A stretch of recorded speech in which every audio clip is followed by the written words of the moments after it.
Thank you for those songs of hope. Hallelujah. Thank you for all the people who are watching us in the safety of your home, perhaps drinking chicken soup. Hallelujah. Thank you for the people who dared to drive out in this weather and be here. Hallelujah. Thank you, people who are handling the tech. Thank you, Pastor, for opening your house. Praise be to God. Hallelujah. We were almost coming to a close of chapter 14 last week. There are some things, a couple more verses to be finished, and that we will go into, if time permits, we will go into chapter 15. നമ്മൾ ആ 14-ാമത്തെ അധ്യായത്തിൻ്റെ almost അതിൻ്റെ എൻഡിലേക്ക് വന്നു. ചില വാക്യങ്ങളും ചില ചിന്തകളും കൂടെ അതിനകത്ത് പറയാനുണ്ട്. സമയം കിട്ടുമെങ്കിൽ നമുക്ക് 15-ാമത്തെ അധ്യായം കൂടെ അതിൻ്റെ കുറച്ച് ഭാഗങ്ങളെങ്കിലും നമുക്ക് ചിന്തിക്കാൻ സാധിക്കും എന്ന് ഞാൻ വിചാരിക്കുന്നു. Praise the Lord. ഹല്ലേലൂയ. ദൈവത്തിന് സ്തോത്രം. 1 Corinthians chapter 14. Last week we were looking at different functions or different kinds of tongues. 4 തരത്തിലുള്ള കാര്യങ്ങളാണ് നമ്മൾ കഴിഞ്ഞ പ്രാവശ്യം ചിന്തിച്ചത്. Personal language to pray to God, a personal language to sing in the Spirit, a completely different language that we haven't studied, just as in Acts of Apostles chapter 2, and a language that we pray in the Spirit where our language is not adequate to communicate the groanings of the Spirit. ഇങ്ങനെ 4 തരത്തിലുള്ള കാര്യങ്ങളാണ് നമ്മൾ കഴിഞ്ഞ പ്രാവശ്യം ചിന്തിച്ചത്. കഴിഞ്ഞ പ്രാവശ്യം നമ്മൾ ചിന്തിച്ച ഒരു കാര്യം, സ്ത്രീകൾ സർവ്വസഭകളിലും എന്ന പോലെ 34-ാമത്തെ വാക്യം, സഭായോഗങ്ങളിൽ മിണ്ടാതിരിക്കട്ടെ, ന്യായപ്രമാണം പറയുന്ന പോലെ കീഴടങ്ങിയിരിപ്പാൻ അല്ലാതെ സംസാരിപ്പാൻ അവർക്ക് അനുവാദമില്ല. നമ്മൾ അതിനെക്കുറിച്ച് ചിന്തിച്ചു. അപ്പോൾ പല ഉദാഹരണങ്ങൾ വഴി അവർ പ്രാർത്ഥിക്കാനും പ്രവചിക്കാനും ഒക്കെ അവർക്ക് സഭയിൽ അധികാരമുണ്ടെന്നും അവർ ചെയ്തിരുന്നുവെന്നും ദൈവവചനത്തിൻ്റെ ഉദാഹരണങ്ങളോട് നമ്മളത് സമർത്ഥിക്കുവാനിടയായി. The best interpretation is the word interpreting the word. Hallelujah. അപ്പോൾ ഒരിക്കലും മിസ്റ്റേക്ക് വരത്തില്ല. അല്ല, ആ കാര്യത്തിൽ ഒരു ചിന്ത കൂടി ഞാൻ ഇന്നൊരു വേറൊരു ആർട്ടിക്കിൾ വായിച്ചപ്പോൾ ഇങ്ങനൊരു ചിന്ത വന്നു. 1-ാം നൂറ്റാണ്ടിൽ അതിനു മുമ്പും ഈ യഹൂദന്മാരുടെ പള്ളികളിൽ നമ്മളിരിക്കുന്ന പോലെ അവരിയ്ക്കുന്നത്. Especially people or orthodox Jewish people, സഹോദരിമാരൊരു സൈഡിലും സഹോദരന്മാരൊരു സൈഡിലും, അവർക്കൊരു ഇടയ്ക്കൊരു പാർട്ടീഷനുണ്ട്. അതിന് പ്രത്യേക പേരൊക്കെ ഉണ്ട്, മെഹിറ്റ്സ എന്നൊരു പേരൊക്കെ ഉണ്ട്. അപ്പോൾ അവർ 2 സ്ഥലത്തായിട്ടായിരിക്കുന്നത്. ഇവിടെയുള്ള സഭകളിൽ എല്ലാവരും ഒരുമിച്ചായിരിക്കുന്നത്. പക്ഷെ നമ്മൾ സഹോദരിമാരോടത്തും സഹോദരന്മാരോടത്ത് അങ്ങനെ ആയിരുന്നു 1-ാം നൂറ്റാണ്ടിൽ ചെയ്തത്. അപ്പോൾ ചില തിയോളജിയൻസ് പറയുന്നത് ആദ്യം തുടങ്ങിയ ക്രിസ്തീയ സഭകളും അങ്ങനെ തന്നെ ആ ഒരു രീതി അവരും കണ്ടിന്യൂ ചെയ്തിരുന്നു. അപ്പം സഹോദരിമാർ ഒരു സൈഡിൽ, സഹോദരന്മാർ വേറെ സൈഡിൽ. അപ്പോൾ എന്തെങ്കിലും ദൈവവചനം പഠിപ്പിക്കുകയോ പ്രസംഗിക്കുകയോ ഒക്കെ ചെയ്യുമ്പോൾ സഹോദരിമാർക്ക് സംശയം ഉണ്ടെങ്കിൽ, അപ്പോൾ ഈ യഹൂദന്മാരും ഉണ്ട് ഇതിനകത്ത്, ജെൻറ്റൈൽസും ഉണ്ട് ഇതിനകത്ത്. അപ്പം ചില സഹോദരിമാർ ഇവിടുന്ന് ചോദിക്കും, അച്ചായോ ഇപ്പം പറഞ്ഞ എന്തുവാ, അപ്പുറത്തിരിക്കുന്ന ആളിനോട് വിളിച്ച് ചോദിക്കും ഇവിടുന്ന് അങ്ങോട്ട്. അപ്പോൾ അതുകൊണ്ടാണ് അതിനൊരു ഉദാഹരണം, അവരെന്തെങ്കിലും പഠിപ്പാൻ ഇച്ഛിക്കുന്നുവെങ്കിൽ വീട്ടിൽ വെച്ച് ഭർത്താക്കന്മാരോട് ചോദിച്ചോളട്ടെ, സഭായോഗത്തിൻ്റെ ഇടയ്ക്ക് വേണ്ട. അപ്പോൾ അതൊരു സാധ്യതയുള്ളൊരു കാര്യമായിട്ട് എനിക്ക് തോന്നി. അങ്ങനെ നടന്ന് കാണാൻ പൊതുവേ ഇവർ കുറച്ച് ഡിസിപ്ലിൻ ഇല്ലാത്ത ആളുകളാണെന്ന് നമുക്ക് മനസ്സിലായി. അതുകൊണ്ട് അതൊരു പോസിബിലിറ്റിയാണ്. അങ്ങനെ ഒരു ചിന്ത ഞാനിന്ന് വായിച്ചപ്പോൾ വന്നു. I just wanted to share that with you. They were seated on either side, the ladies on one side and the gentlemen on the other side, based on how the synagogue's seating arrangement was. And they probably were asking across the aisle certain doubts, some things that they did not understand. And perhaps Paul was saying, don't do that, because there is an order in worship, there is an order in the churches of God. If you want to clarify some doubts, wait till you get home and ask your husbands when you get home. വീട്ടിൽ ചെന്നിട്ട് ഭർത്താക്കന്മാരോട് ചോദിച്ച് പഠിച്ചാൽ മതി. ഇപ്പം അങ്ങോട്ടും ഇങ്ങോട്ടും സഭായോഗത്തിൻ്റെ ഇടയ്ക്ക് സംസാരിച്ച് അലങ്കോലം ഉണ്ടാക്കണ്ട, ഇങ്ങനെ ഒരു ചിന്ത. അപ്പോൾ അന്നത്തെ ആ 1-ാം നൂറ്റാണ്ടിലെ ചരിത്രം വെച്ച് നോക്കുമ്പം നടക്കാൻ സാധ്യതയുള്ളൊരു കാര്യമാണ് അത്. ഈ വാക്യം അതിനൊരു ചെറിയൊരു ഹിൻഡ് തരുന്നുണ്ട്. അവർ വല്ലതും പഠിപ്പാൻ ഇച്ഛിക്കുന്നുവെങ്കിൽ വീട്ടിൽ വെച്ച് ഭർത്താക്കന്മാരോട് ചോദിച്ചു കൊള്ളട്ടെ. അങ്ങനെ just wanted to share that with you. 37, 38, 39 ഈ 3 വാക്യങ്ങളാണ് നമ്മൾ ഇന്ന് ചിന്തിക്കാനായിട്ട് ആദ്യം താല്പര്യപ്പെടുന്നത്. അതൊന്ന് വായിക്കാം. താൻ പ്രവാചകനെന്നോ ആത്മീയനെന്നോ ഒരുത്തിന് തോന്നുന്നു എങ്കിൽ ഞാൻ നിങ്ങൾക്ക് എഴുതുന്നത് കർത്താവിൻ്റെ കൽപ്പനയാകുന്നു എന്ന് അവൻ അറിഞ്ഞുകൊള്ളട്ടെ. ഒരുവൻ അറിയുന്നില്ലെങ്കിൽ അവൻ അറിയാതിരിക്കട്ടെ. അതുകൊണ്ട് സഹോദരന്മാരെ, പ്രവചനവരം വാഞ്ചിപ്പീൻ. അന്യഭാഷകളിൽ സംസാരിക്കുന്നത് വിലക്കുകയുമരുത്. സകലവും ഉചിതവും ക്രമമായും നടക്കട്ടെ. ഓക്കെ, കുറച്ച് പുറകോട്ട് ഒന്ന് പോയി 1-2 വാക്യങ്ങൾ ഒന്നും കൂടെ ഒന്ന് ചിന്തിക്കാൻ ആഗ്രഹിക്കുന്നു. 29-ാമത്തെ വാക്യം. പ്രവാചകന്മാർ 2-3 പേർ സംസാരിക്കുകയും മറ്റുള്ളവർ വിവേചിക്കുകയും ചെയ്യട്ടെ. അടുത്ത വാക്യം കൂടെ 30. ഇരിക്കുന്നവരായ മറ്റൊരുവന് വെളിപ്പാടുണ്ടായാലോ ഒന്നാമത്തവൻ മിണ്ടാതിരിക്കട്ടെ. എല്ലാവരും പഠിപ്പാനും എല്ലാവർക്കും പ്രബോധനം ലഭിപ്പാനുമായി നിങ്ങൾക്കെല്ലാവർക്കും ഓരോരുത്തരനായി പ്രവചിക്കാമല്ലോ. പ്രവാചകന്മാരുടെ ആത്മാക്കൾ പ്രവാചകന്മാർക്ക് കീഴടങ്ങിയിരിക്കുന്നു. ദൈവം കലക്കത്തിൻ്റെ ദൈവമല്ല, സമാധാനത്തിൻ്റെ ദൈവമത്രേ. ഇതിനെക്കുറിച്ച് നമ്മൾ കഴിഞ്ഞ പ്രാവശ്യവും ചിന്തിച്ചതാണ്. അപ്പം പ്രധാനമായിട്ട് നമ്മൾ ചിന്തിച്ച ടങ്സിൻ്റെ കാര്യത്തിൽ ഒരു ഓർഡർ പൗലോസ് അപ്പോസ്തലൻ വയ്ക്കുന്നു സഭയിൽ. എന്നാൽ ഈ പ്രോഫസിയുടെ കാര്യത്തിലും അദ്ദേഹം ചില ഓർഡർ വയ്ക്കുന്നു. എല്ലാ കാര്യത്തിലും ഓർഡർ വേണമെന്ന് പൗലോസ് അപ്പോസ്തലൻ വളരെ നിർബന്ധമായിരുന്നു. ദൈവസഭയിൽ എല്ലാം ഉചിതമായും ക്രമമായും നടക്കണം. അപ്പോൾ 2-3 പ്രവാചകന്മാരുണ്ടെങ്കിൽ അവരെല്ലാവരും കൂടി ഒരേ സമയം പ്രവചിക്കുന്നില്ല. അതിനും ഒരു ഓർഡറുണ്ട്. ഒരാൾ ആദ്യം പ്രവചിക്കുക, അത് കഴിഞ്ഞ് അടുത്ത ആൾ പ്രവചിക്കുക, അത് കഴിഞ്ഞ് അടുത്ത ആൾ പ്രവചിക്കുക. അങ്ങനെ ഒരു ഓർഡറുണ്ട്. ആ ഓർഡർ മാത്രമല്ല, ആ സഭയിൽ ഇരിക്കുന്ന ആളുകൾ ഈ പ്രവചനത്തെ വിവേചിക്കണമെന്ന് കർത്താവിൻ്റെ ദാസൻ ഓർമ്മപ്പെടുത്തും. The Apostle Paul is saying the prophets can prophesy one after the other. There should be an order as far as prophecy is concerned as well. And not just having an order, but also the church leadership, preferably, or the people who are sitting there in the assembly should discern this prophecy. അതെന്തിനാ? അതിന് കാരണം there are so many. കഴിഞ്ഞ പ്രാവശ്യം എമറിസ് pastor Saturday സംസാരിച്ചപ്പോൾ ഈ കാര്യത്തെക്കുറിച്ച് ഓർപ്പിച്ചു. പല false പ്രോഫറ്റ്സും R abroad. അപ്പം എല്ലാ പ്രോഫസികളും ദൈവത്തിൽ നിന്നുള്ളതല്ല. അതിന് ഉദാഹരണമായിട്ട് 1 യോഹന്നാൻ 4:1 വരെയുള്ള വാക്യങ്ങളും വേറൊരാൾ ഗലാത്യ ലേഖനം 1:8 ഒന്ന് വായിക്കണം. ഇതൊന്ന് ക്ലിയർ ആക്കിയിട്ട് വേണം നമുക്ക് 15-ാം അധ്യായത്തിലോട്ട് പോകാൻ. പ്രിയമുള്ളവരെ, കള്ളപ്രവാചകന്മാർ പലരും ലോകത്തിലേക്ക് പുറപ്പെട്ടിരിക്കിയാൽ ഏതാത്മാവിനെയും വിശ്വസിക്കാതെ ആത്മാക്കൾ ദൈവത്തിൽ നിന്നുള്ളവയോ എന്ന് ശോധന ചെയ്യുവീൻ. ഓക്കെ, അപ്പോൾ കർത്താവിൻ്റെ ദാസൻ പറഞ്ഞ ആ ഒരു എക്സാമ്പിൾ ഞാൻ എടുക്കുകയാണ്. ഒരാൾ വന്ന് പ്രവചനം പറഞ്ഞു. പ്രവചനം ചിലപ്പോൾ കറക്റ്റായിരിക്കാം. ആ വെളിച്ചപ്പാടത്തി പൗലോസ് അപ്പോസ്തലനോട് പറഞ്ഞു, കർത്താവിൻ്റെ സുവിശേഷം അറിയിക്കുന്നവരെന്ന് വിളിച്ചു പറഞ്ഞു. സത്യമായിരുന്നു, പറഞ്ഞത് സത്യമായിരുന്നു, പക്ഷെ പറഞ്ഞ ആളും ആത്മാവും വേറെയായിരുന്നു. അപ്പോൾ അതെങ്ങനെ കർത്താവിൻ്റെ ദാസനായി ഡിസേൺ ചെയ്തു? ഇത് ദൈവത്തിൻ്റെ ആത്മാവല്ല, ഇത് ഹനുമാൻ്റെ ആത്മാവെന്ന് ഡിസേൺ ചെയ്തു. അത് പിന്നെ വെളിപ്പെട്ട് വരാനായിട്ട് ഇടയായി തീർന്നു.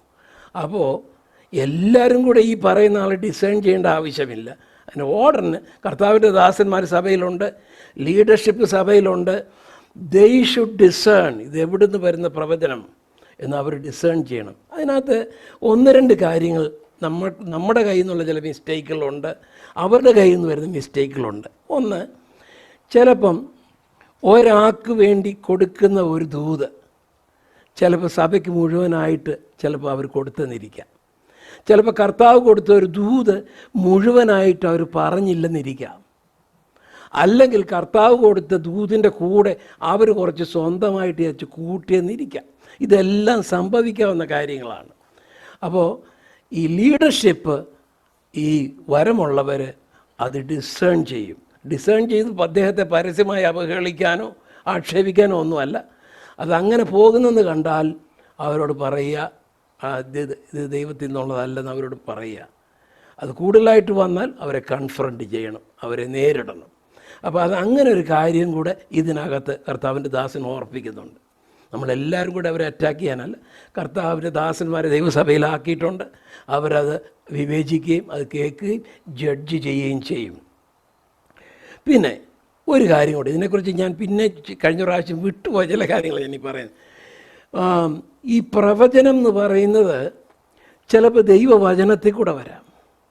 കഴിഞ്ഞ ആഴ്ചയിൽ കർത്താവിൻ്റെ ദാസൻ പറഞ്ഞു, ആർക്കോ വേണ്ടി ഒരു ദൂത് ദൈവം എനിക്ക് തരുന്നു, അത് അവിടെയുള്ള ഒരാൾക്ക് വേണ്ടിയായിരുന്നു. അത് വ്യക്തമായിട്ട് പരിശുദ്ധാത്മാവ് ഓർപ്പിച്ചു. അത് വചനത്തിനകത്തൂടെ വരാം, ഒരു വാക്യത്തിലൂടെ വരാം, ഒരു ദൂത് ഒരാൾക്കുള്ളത് ഒരു പാട്ടിലൂടെ വരാം.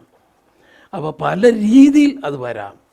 അപ്പോൾ അതുകൊണ്ട് നമ്മൾ the leadership of the church will discern. ഇരിക്കുന്നവർ 100 പേരുണ്ട്, 100 പേരും കൂടെ ഒരാളെ ഡിസേൺ ചെയ്യേണ്ട ആവശ്യമില്ല.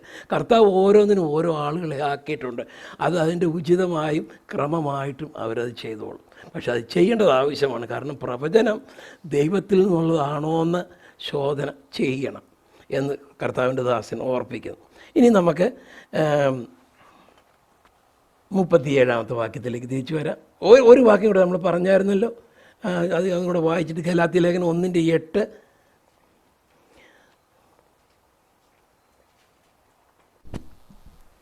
എന്നാൽ ഞങ്ങൾ നിങ്ങളോട് അറിയിച്ചതിന് വിപരീതമായി ഞങ്ങളാകട്ടെ സ്വർഗത്തിൽ നിന്ന് ഒരു ദൂതനാകട്ടെ നിങ്ങളോട് സുവിശേഷം അറിയിച്ചാൽ അവൻ ശപിക്കപ്പെട്ടവൻ. ഓക്കെ, അപ്പം ഞങ്ങൾ നിങ്ങളോട് സംസാരിച്ച ദൂത് അല്ലെങ്കിൽ സുവിശേഷത്തിനെതിരായിട്ട് സ്വർഗത്തിലൊരു ദൂതം വന്ന് പറഞ്ഞാലും അവൻ ശപിക്കപ്പെട്ടവൻ. അപ്പം അങ്ങനെയൊക്കെ സംഭവിക്കാൻ സാധ്യതയുണ്ട്, സംഭവിക്കുന്നുണ്ട്. സുവിശേഷത്തെ വളച്ചൊടിച്ച്, ഉപദേശത്തെ വളച്ചൊടിച്ച് സംസാരിക്കുകയും പഠിപ്പിക്കുകയും ചെയ്യുന്ന ആളുകളുണ്ട്. അത് നമ്മൾ അറിഞ്ഞിരിക്കണം. അതിനുവേണ്ടി നമ്മൾ ബൈബിൾ പഠിക്കുന്നു.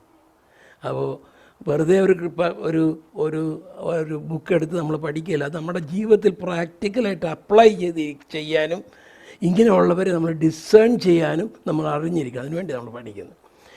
ഇതിനകത്ത് ഒരു കാലത്ത്, ഇപ്പോൾ അത്രയും വലുതായിട്ട് കാണുന്നില്ല, ഒരുപാട് പ്രവാചകന്മാർ വന്നിട്ട് സഭയിൽ ദൈവവചനത്തെയും ദൈവത്തിൻ്റെ ആരാധനയെയും ഒരുതരം, മലയാളത്തിൽ പറഞ്ഞ തമസ്കരിക്കുന്ന രീതിയിൽ ഗിഫ്റ്റുകളെ ഉപയോഗിക്കുക. അതായത് എല്ലാവരും പ്രവാചകൻ്റെ പുറകെ ഓടുക. പ്രവചനത്തിൽ വിശ്വസിക്കുന്ന ആളാണ് ഞാൻ അനുഭവിച്ചിട്ടുണ്ട്, എനിക്ക് സത്യമായിട്ട് വന്നിട്ടുണ്ട്, ഞാൻ അങ്ങനെയല്ല പറയുന്നത്. എല്ലാവരും ഒരാൾ വരുമ്പോഴത്തേക്ക് അയാളുടെ പുറകെ ഓടുക. അവർ പറയുന്ന നോട്ട്ബുക്ക് എടുത്ത് കുറിച്ചെടുത്തുകൊണ്ട് അത് സാധിച്ചില്ലെങ്കിൽ പിന്നെ വന്ന് പാസ്റ്റർമാരോട് വഴക്കുണ്ടാക്കുക. അങ്ങനെ ഉണ്ടായിട്ടുണ്ട്. എൻ്റെ അടുത്ത് ഇങ്ങനെ പറഞ്ഞു, എന്നെ അനോയിൻറ്റ് ചെയ്യാമെന്ന് പറഞ്ഞു, എന്നെ ആത്മീയമായിട്ട് വലിയ നിലയിലാക്കാമെന്ന് പറഞ്ഞു. പാസ്റ്റർ ആ കാര്യത്തിൽ എന്നെ സഹായിക്കുന്നില്ല. ഉണ്ടായ കാര്യങ്ങളാണ് ഈ പറയും. ഇവിടെ നമ്മുടെ ചർച്ചിലല്ല. വന്നിട്ട് ഇത് നടക്കാതെ വരുമ്പം ലീഡർഷിപ്പുള്ള ആളോട് ഒന്ന് വഴക്കുണ്ടാക്കുക. ഇവർ പറഞ്ഞേച്ച് അവരുടെ പാട്ടിന് പോയി. അപ്പോൾ ഈ ദൈവവചനത്തിനും ദൈവ ആരാധനയ്ക്കും മേലായിട്ട് ഗിഫ്റ്റുകൾ വന്ന് ദൈവവചന പഠനത്തെയും ആരാധനയും എക്ലിപ്സ് ചെയ്യുന്ന പ്രവണത നമ്മൾ, എവറിതിങ് ഹാസ് എ ബാലൻസ്. ദൈവവചനം വേണം, ആരാധന വേണം, പഠിപ്പീര് വേണം, എല്ലാം ഒരു ബാലൻസിൽ പോകുന്നതാണ് ദൈവസഭയ്ക്ക് അഭികാമ്യമായിട്ടുള്ളത്. Everything should be balanced.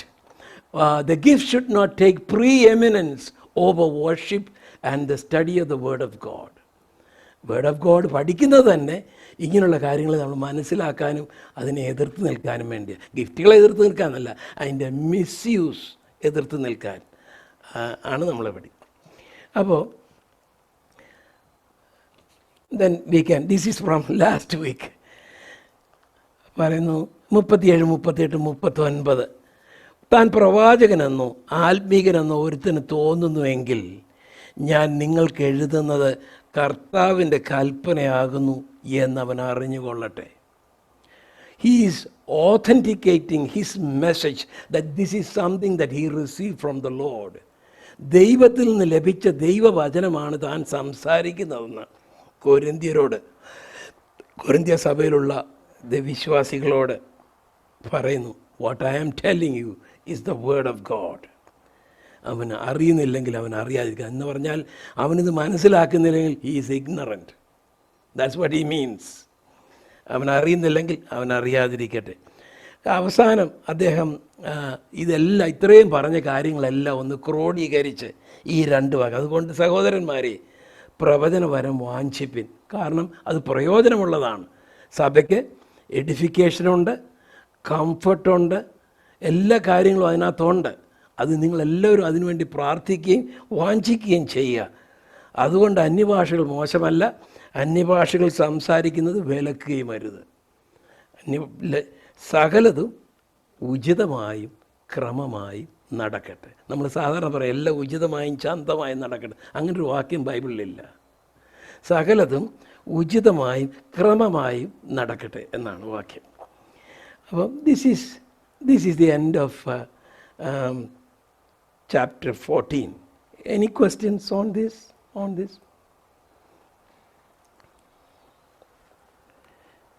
എന്തെങ്കിലും ചോദ്യങ്ങൾ ഇതിനെക്കുറിച്ചുണ്ടോ?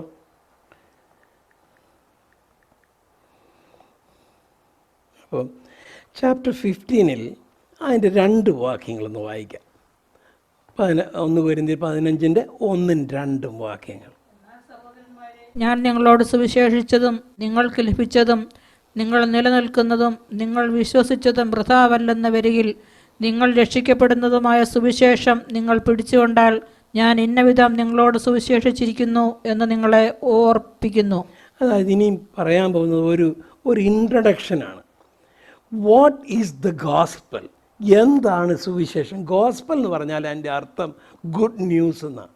ഗുഡ് ന്യൂസ് അത് ഏറ്റവും നല്ല ന്യൂസ് തന്നെയാണ്, നമ്മളെ രക്ഷിക്കാൻ ഉതകുന്ന ദൈവത്തിൻ്റെ സുവിശേഷം. അപ്പോൾ അതിനകത്ത് 2-3 കാര്യങ്ങൾ. കൊരിന്ത്യയിലെ വിശ്വാസികൾ അത്ര വലിയ ഡിസിപ്ലിനൊന്നും ഇല്ലാത്തവരാണെങ്കിലും അവർക്ക് ചില കാര്യങ്ങൾ, ഗുണമുള്ള ചില കാര്യങ്ങൾ പൗലോസ് 1-ാം അധ്യായം തൊട്ടേ ഓർപ്പിക്കുന്നുണ്ട് അദ്ദേഹം ചില കാര്യങ്ങൾ.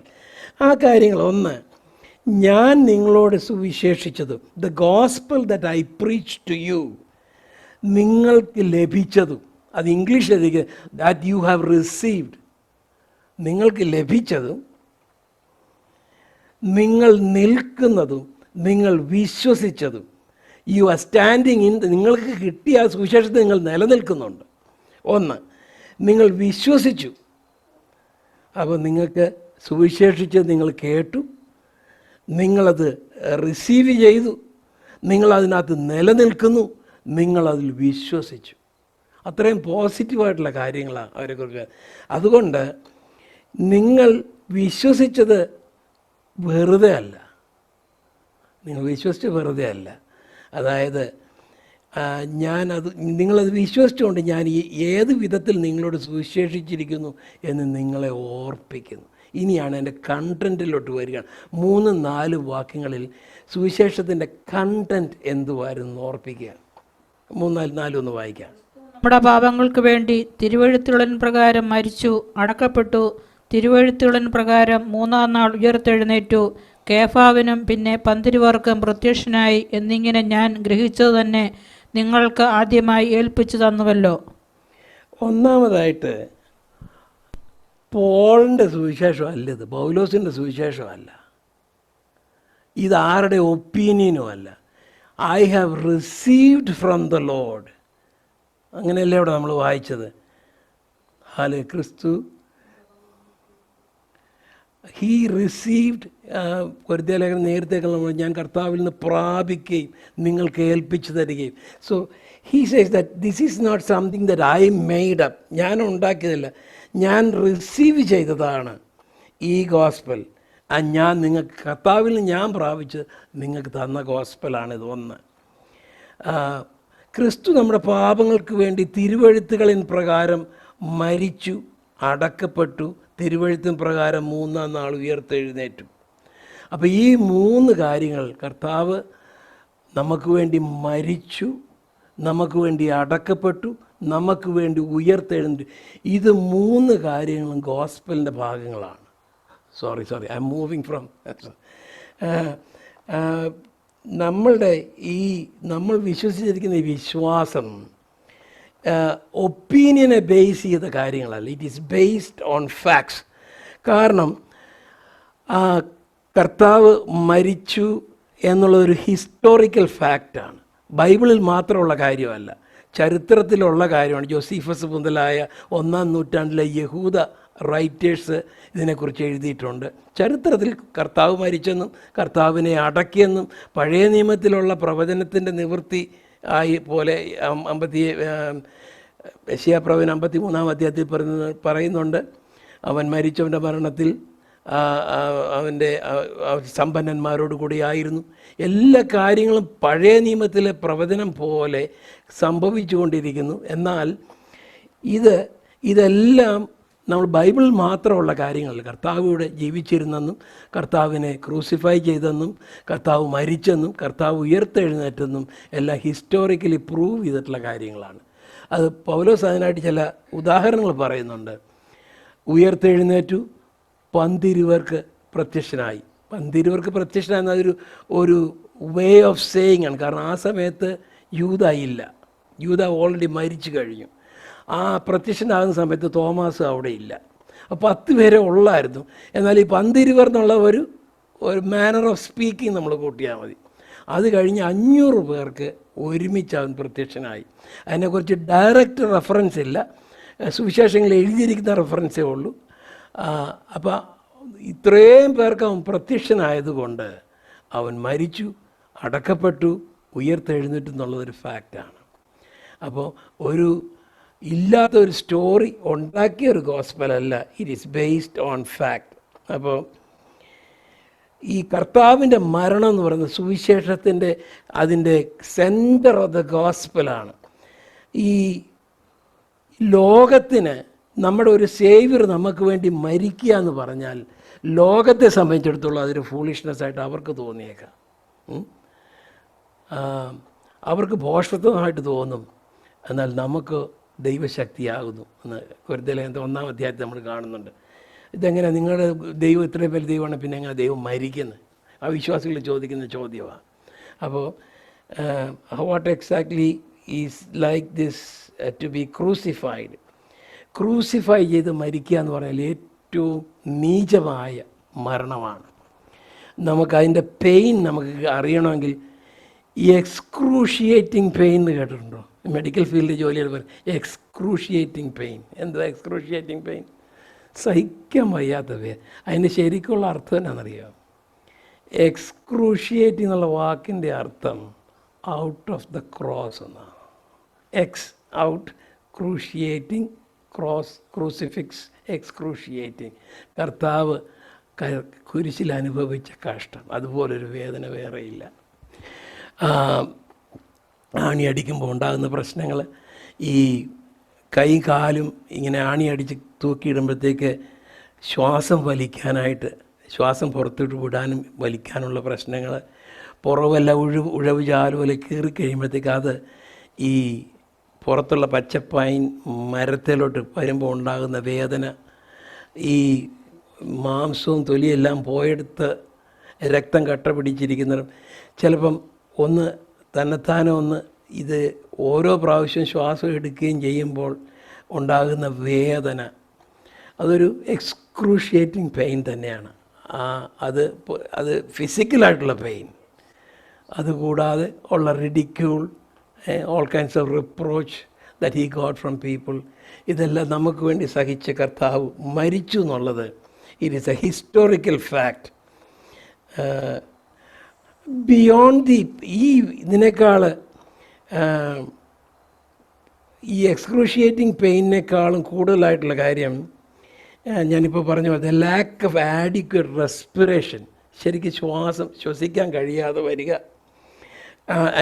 അങ്ങനെ ശ്വസിക്കാൻ കഴിയാതെ വരുമ്പോഴത്തേക്ക് മസിൽ ക്രാംസ് ഉണ്ടാകുക.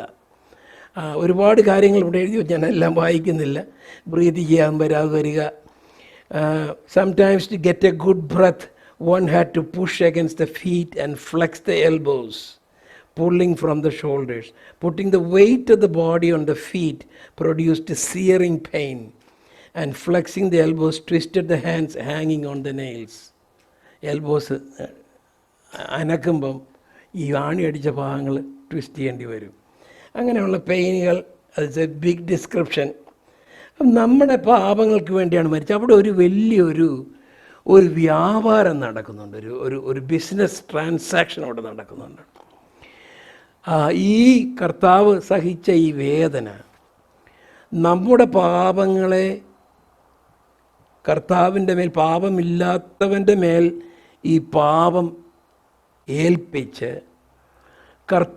പിതാവാം ദൈവത്തിൻ്റെ സന്നിധിയിൽ നമുക്ക് വേണ്ടി ഒരു പേയ്മെൻറ്റ്, ഈ പാപങ്ങളെല്ലാം കൂടെ തൻ്റെ ശരീരത്തിൽ ഏറ്റെടുത്തുകൊണ്ട് പിതാവായ ദൈവത്തിന് കൊടുത്തു തീർക്കാനുള്ള കടം കൊടുത്ത് തീർത്തിട്ട് നമുക്കുള്ള രക്ഷ ഏറ്റുവാങ്ങിത്തരും. അങ്ങനെ ഒരു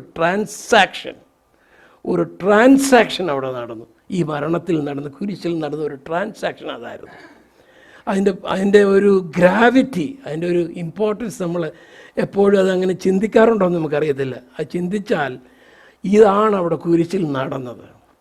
നമ്മുടെ ലോകത്തിൻ്റെ ഹ്യൂമാനിറ്റിയുടെ സകല പാപങ്ങളും പാപമില്ലാത്തവൻ്റെ മേൽ ഏൽപ്പിച്ച് പിതാവായ ദൈവത്തിൻ്റെ ക്രോധം, അതിന് നമുക്ക് പകരം സ്വന്തം ജീവനായി കൊടുത്തിട്ട് നമ്മുടെ രക്ഷ നമുക്ക് വേണ്ടി ഏറ്റുവാങ്ങി രക്ഷ നമുക്ക് ദാനമായി തരും. ഇതാണ് കുരിശിൽ നടന്നത്. അപ്പോൾ ഇതിനെക്കുറിച്ചുള്ള അനേക വാക്യങ്ങളുണ്ട്, അതെല്ലാം വായിക്കുന്നില്ല. If you are interested in some of the references I can give you. ഈ കപ്പ്, ഈ പാനപാത്രം എന്ന് പറയുന്നത് തന്നെ, ഈ പാനപാത്രം കർത്താവ് കുടിക്കുന്നത് തന്നെ, ആ കുടിക്കുന്ന പാനപാത്രം നമുക്ക് വേണ്ടി ഈ പാനപാത്രം കർത്താവ് കുടിച്ചത്. അത്രയും പറഞ്ഞ് ഞാൻ വിടുക.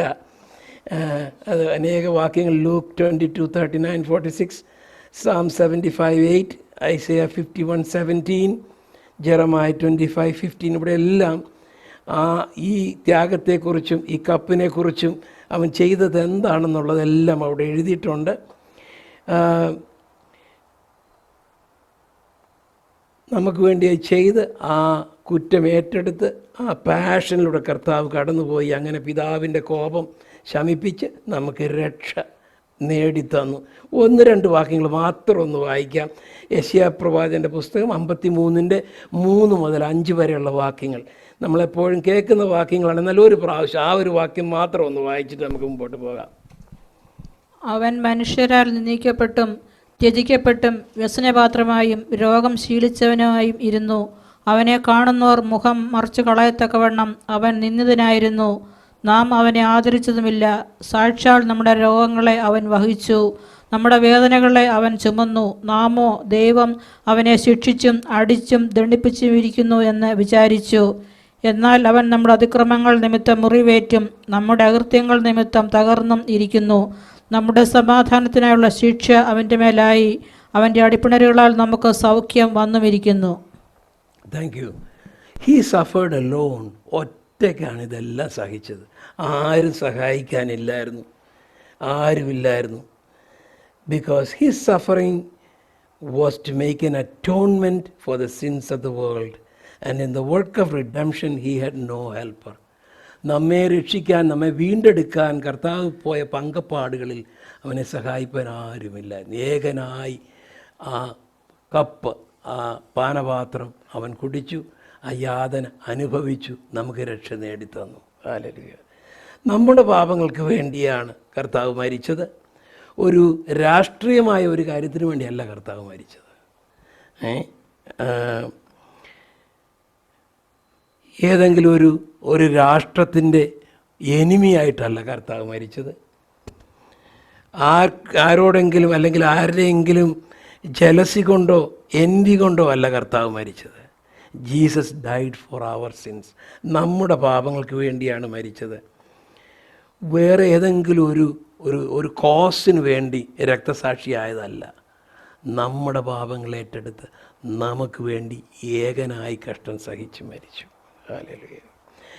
കർത്താവിൻ്റെ അടക്കവും വളരെ ഇമ്പോർട്ടൻ്റ് ആയിട്ടുള്ള കാര്യമാണ്. ഇതെല്ലാം തിരുവെഴുത്തിൽ നേരത്തെ പറഞ്ഞിട്ടുള്ള കാര്യമാണ്. ഹല്ലേലൂയ. അതിനകത്ത് ഇങ്ങനെ വായിക്കുന്നു, and they made his grave with the wicked but with the rich at his death. അവൻ്റെ മരണത്തിൽ അവൻ സമ്പന്നന്മാരോട് കൂടെയായിരുന്നു. Jesus was buried in the tomb of a rich man. അരിമത്യയിലെ ജോസഫിന് വേണ്ടി പ്രിപ്പയർ ചെയ്ത ടൂമ്പിലാണ് അദ്ദേഹം മരിച്ചത്. അവിടുത്തെ ഒരു പ്രമാണിയായ മനുഷ്യന് വേണ്ടി, ഒരു മന്ത്രിയായ മനുഷ്യന് വേണ്ടി പ്രിപ്പയർ ചെയ്തിരുന്ന ഒരു സാധാരണ ടൂമിലല്ല കർത്താവിനെ അടക്കിയത്. അപ്പോൾ പ്രവചന നിവൃത്തി വരുവാൻ എല്ലാം തിരുവചനത്തിൽ പറഞ്ഞിരിക്കുന്ന പോലെ തന്നെ സംഭവിക്കുവാനിടയായി. ഹല്ലേലൂയ. ദൈവത്തിന് സ്തോത്രം. റിസറക്ഷൻ, അപ്പോൾ മരിച്ചു, അടക്കപ്പെട്ടു. If the cross is the payment for our sins, the empty tomb is a receipt. കുരിശ് ഒരു പേയ്മെൻ്റ് ആണെങ്കിൽ, നമ്മളുടെ പാപത്തിന് വേണ്ടിയുള്ളൊരു പേയ്മെൻ്റാണ് കുരിശിലെ പങ്കപ്പാടുകളെങ്കിൽ, ആ ഒഴിഞ്ഞു കിടക്കുന്ന ആ കല്ലറ അതിൻ്റെ രസീതാണ്. ഹാലലി. ഒരു പേയ്മെൻറ്റ് നടത്തി അതിൻ്റെ ഒരു രസീതാണ് ഹാലലി ആ ഒഴിഞ്ഞു കിടക്കുന്ന കല്ലറ. നമ്മളൊരു ബില്ലടച്ചാൽ അതിന് രസീത് കിട്ടുമല്ലോ. ഹാലലിയ എന്ന് പറഞ്ഞതുപോലെ Jesus took our punishment for sin on the cross and remained a perfect savior through the whole ordeal. അതെങ്ങനെ നമുക്കറിയാം? ഈ കഷ്ടങ്ങളൊക്കെ സഹിച്ചെങ്കിലും ഒരു പെർഫെക്റ്റ് ആയിട്ടുള്ള സേവിയറായി നിന്നെന്നുള്ളതിൻ്റെ ഒരു തെളിവാണ് റിസറക്റ്റ് ചെയ്തെന്നുള്ളതാണ് തെളിവ്. അപ്പം മരണം, അടക്കം, ഉയർത്തെഴുന്നേൽപ്പ്, ഇത് മൂന്നും നമ്മുടെ ഗോസ്പലിൻ്റെ, കർത്താവായ യേശു ക്രിസ്തുവിൻ്റെ സുവിശേഷത്തിൻ്റെ പ്രധാന ഭാഗങ്ങളാണ്. പൗലോസ് മുമ്പോട്ട് പോകുമ്പോൾ പറയുന്നുണ്ട്, he rose again the third day. The fact that Jesus rose again on the third day is part of the gospel. Jesus was a unique case. അനേക മത നേതാക്കന്മാർ മരിച്ചു, വലിയ വലിയ ആളുകൾ മരിച്ചു, അവരാരും ഉയർത്തെഴുന്നേറ്റില്ല. അപ്പോൾ the resurrection of Jesus Christ is very unique. അവൻ്റെ കല്ലറയിൽ മാത്രമേ എഴുതി വച്ചിട്ടുള്ളൂ, അവൻ ഇവിടെ ഇല്ല. He is risen, he is not here എന്ന് എഴുതി വച്ചിരിക്കുന്നു. അവരൊറ്റ സ്ഥലത്ത് മാത്രമേ ഉള്ളൂ. ഹല്ലേലൂയ. ദൈവത്തിന് സ്തോത്രം. അതുകൊണ്ട് ഈ ഉയർപ്പെന്ന് പറയുന്നത് ഒരു വളരെ വിക്ടോറിയസ് ആയിട്ടുള്ളൊരു ഉയർപ്പായിരുന്നു. ഹല്ലേലൂയ. പാപത്തെ തോൽപ്പിച്ച് ഹല്ലേലൂയ ഉള്ള ഒരു ഉയർപ്പായിരുന്നു ആ ഉയർപ്പ്. Jesus did not suffer the inevitable result of sin. അതായത് പാപം ചെയ്യുന്ന ദേഹി മരിക്കണം. എന്നാൽ നമ്മുടെ പാപങ്ങൾ ഏറ്റെടുത്തെങ്കിലും അതിൻ്റെ റിസൾട്ട്, മരണത്താൽ നമ്മുടെ പാപത്തിനുള്ള പിഴ അടച്ചു കർത്താവ്. എങ്കിലും he remained perfect and he resurrected, meaning that sin did not touch him. He was still perfect, and because he died, because he resurrected, and he is on the right hand side of the Father as King of Kings and Lord of Lords. Hallelujah. ദൈവത്തിന് സ്തോത്രം. ഈ reference to the third day, പലരും നമ്മളോട് ചോദിക്കാറുള്ളൊരു ചോദ്യം, മൂന്നാം ദിവസം ഉയർത്തെഴുന്നേറ്റു. നമ്മളൊരു ദിവസം എന്ന് പറയുന്നത് ഒരു ഡേയും ഒരു നൈറ്റുമാണ്, നമ്മളൊരു ഡേ ആയിട്ട് കാണുക. അപ്പോൾ എല്ലാവരും നിങ്ങൾ കർത്താവ് വെള്ളിയാഴ്ച മരിച്ചെങ്കിൽ ഞായറാഴ്ച ഉയർത്തതിന് 3 ദിവസം ആയില്ലല്ലോ എന്ന് നമ്മൾ പലരും നമ്മളോട് ചോദിക്കാറുണ്ട്. നമ്മളുടെ ചോദ്യം, അവരങ്ങനെയല്ല ദിവസം കണക്ക് കൂട്ടിയിരുന്നത്. അവർ നോക്കുന്നത് വെള്ളി, ശനി, ഞായർ, അത് 3ാമത്തെ ദിവസമായിട്ട് അവർ കണക്ക് കൂട്ടിയിരുന്നത് അന്നത്തെ കാലത്ത്. അതുകൊണ്ട് നമ്മളോട് ചോദിക്കുന്നവർ വെള്ളിയാഴ്ച രാത്രി മരിച്ചെങ്കിൽ ശനിയാഴ്ച രാത്രിയാകുമ്പോൾ ഒരു ദിവസം, ഞായറാഴ്ച രാത്രിയാകുമ്പോൾ 2 ദിവസം, അപ്പം ശരിയാകുന്നില്ലല്ലോ എന്ന് പറയുന്നത് ശരിയല്ല. അവർ കണക്ക് കൂട്ടിയിരുന്നത് നമ്മൾ കണക്ക് കൂട്ടിയിരുന്ന പോലെ അല്ല. വെള്ളിയാഴ്ച മരിച്ച് ഞായറാഴ്ച ഉയർത്താൽ അവർ പറഞ്ഞ തേർഡ് ഡേ ആണെന്ന് അവർ പറയുന്നത്.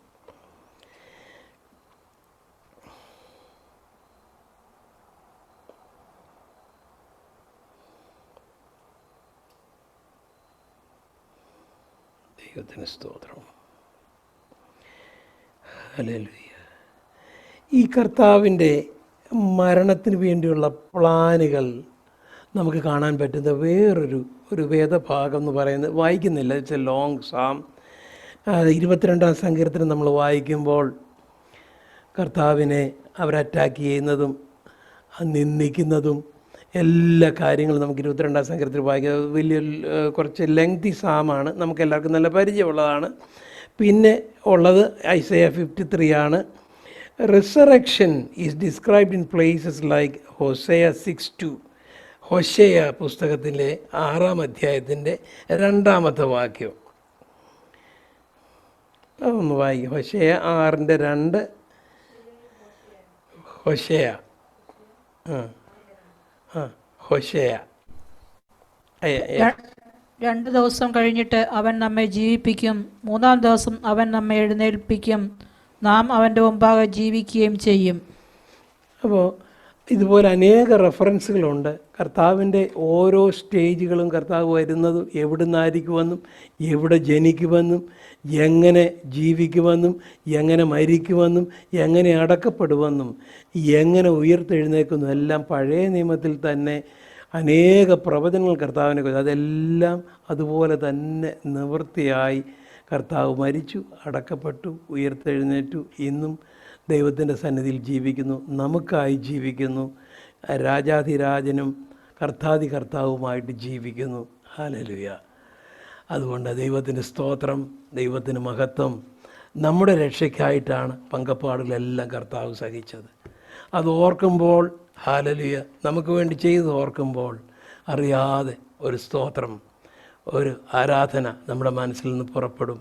ഹല്ലേലൂയ. നന്ദിയുള്ള ഹൃദയത്തോടെ ഇത് കർത്താവ് നമുക്ക് വേണ്ടി ഓർക്കുമ്പോൾ ഹല്ലേലൂയ, അവന് വേണ്ടി ജീവിപ്പാൻ കർത്താവ് നമ്മളെ സഹായിക്കുമാറാകട്ടെ.